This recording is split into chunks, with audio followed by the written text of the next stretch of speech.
Christopher Clark, your town administrator for the town of Harwich. I'd like to spend a few moments today talking about a few issues that are coming up. I realize, and I told Caleb this before we started, that we've had some more heavy-hitting topics and getting into sewer and things of that nature, and I thought today we would try to keep it a little bit lighter. And I do have a few things that I wanted to make sure that we did touch upon, and then I'm going to introduce my guest for today's episode.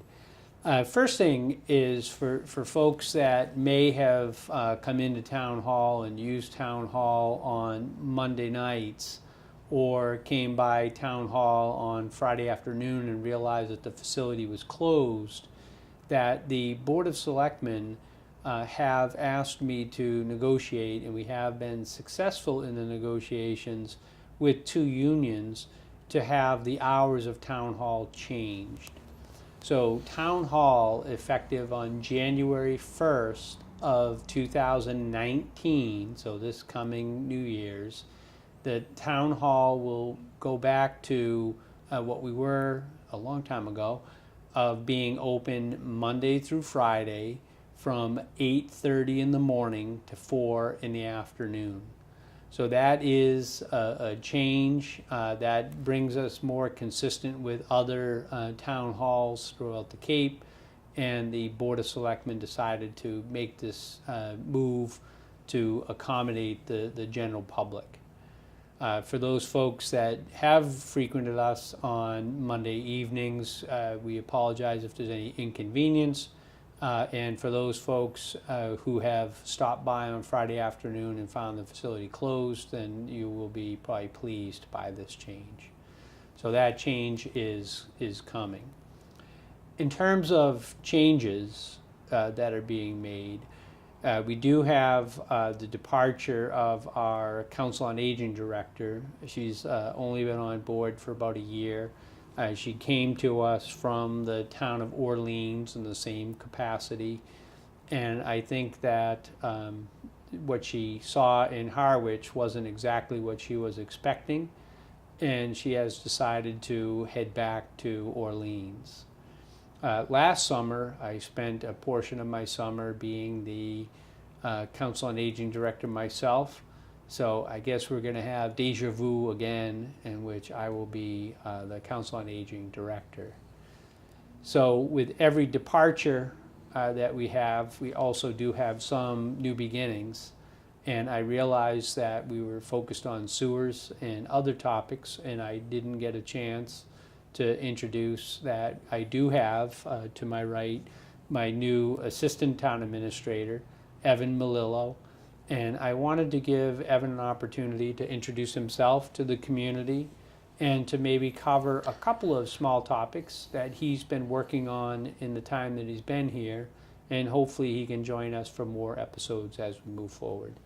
So Evan, why don't you talk a little bit about, number one, maybe the 30-second elevator speech of who you are and, Sure. and why you're here, and then why don't you talk a little bit about some of the activities since you've been on board. Sure. So thank you. As Chris mentioned, my name is Evan Melillo, and I'm the new Assistant Town Administrator. I was raised in South Plymouth, right near the ocean, about 5 or 10 minutes from the canal, so I think that makes me very close to being a Cape Codder. And I've got 5 years of municipal experience, and coming over here from the town of Middleborough in a similar capacity. One of the things that I worked on when I was in my former position was the Green Communities program, and that is a grant program that would eventually be available to the town of Harwich for somewhere around $150,000 to $200,000. And so to become eligible for that grant program, there's 5 different requirements. So one of the requirements that I was charged to look into is a fuel efficient vehicle policy, a green vehicle policy, if you will. And so we wrote that up. we presented it to the selectmen. It was read twice, and that was adopted. And with that adoption, we also proposed getting the town a green vehicle, a plug-in electric vehicle. And so that's going to be the Mitsubishi Outlander plug-in hybrid electric vehicle. It's a full-size SUV. It has all-wheel drive. And the thought process behind that was that the current town hall fleet doesn't have an all-wheel drive vehicle. So at times when conservation needs to go up on the beach, or one of our building inspectors or other inspectors needs to go to an unfinished project, there's no worry about that now. So that'll be in the community development department, mostly with the building department, as it was the building department vehicle that was switched out. So that also brings us one step closer to being eligible for this grant. And we actually have a meeting later this week to kind of go over the different odds and ends of that 5 criteria or 5 requirements. But we hope to become a green community next year and be eligible for that. Another exciting project that we're working on is, and it also ties into green communities. So another requirement for green communities is getting as of right siting for solar. So the town has provided a certain part of land up near the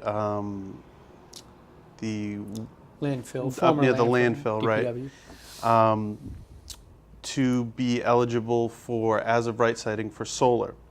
And so one of the things that Larry Cole, the chairman of the Energy Committee, brought forward was this idea of fulfilling that and actually putting solar up there.